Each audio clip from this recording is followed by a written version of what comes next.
Even today, all of us who were there at some point that day, November 22nd, 1963, we know exactly where we were.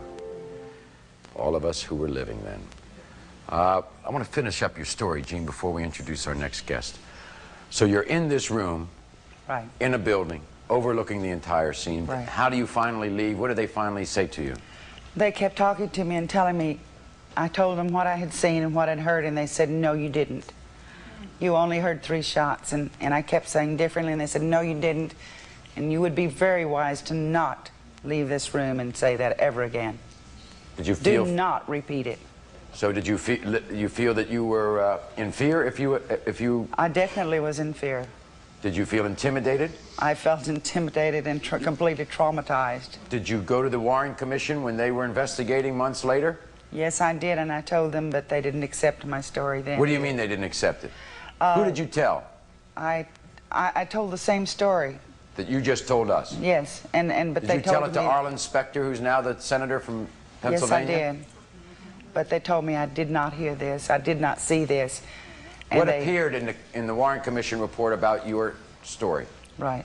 Well, he just told me that all they put in there was 4 to 6 shots, but everything about the Warren Commission statement was a lie from the very beginning, where they said they'd interviewed me at the post office building, when in reality I was the only non-medical personnel interviewed at Parkland Hospital.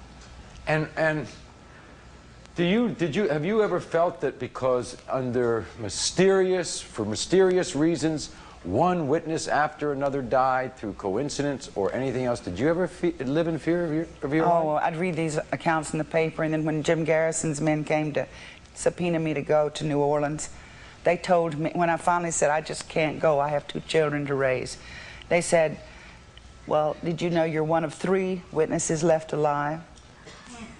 And I said, and that's one reason I want to stay alive. So now, why now? Can you come forward and tell us the story? My children are grown. Hopefully, in telling this and with the advent of videotape and so forth, I can tell it to enough people that if Gene Hill is gone, everyone can know the truth. Okay. Cyril Wecht, the first non-government pathologist to examine the medical evidence on the Kennedy assassination. He did that years ago when a congressional committee looked into the commission report and all of the theories involved in the Kennedy assassination. No conspiracy. That's the Warren Commission report, Dr. Wecht. Well, that, of course, is utter scientific nonsense, total fiction. There's no question about the fact that there was a conspiracy. You see, the sole assassin conclusion is predicated upon the single shooter.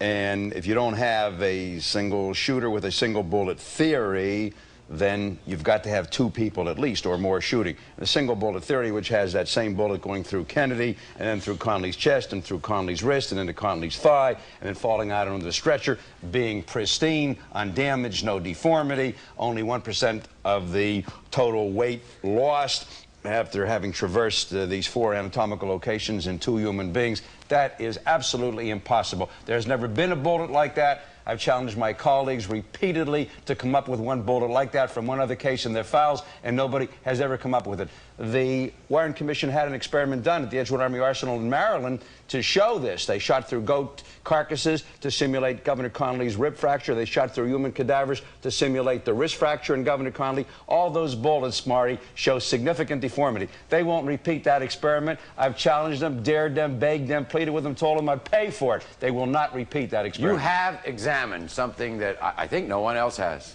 The brain of President Kennedy. No, I did not examine it. It was I who first discovered that the brain was missing.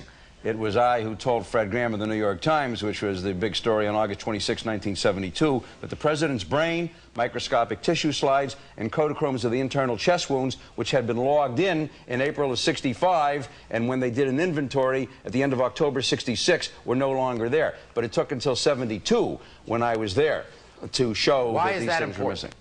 Oh, because the head wounds are extremely important to determine whether or not shots came from the right front. And the brain would tell us that. We examined the brain. You see, the brain was not buried with the body. There was a supplemental examination 2 weeks later on December 6th. And there were all kinds of things that went on during the autopsy that were very strange.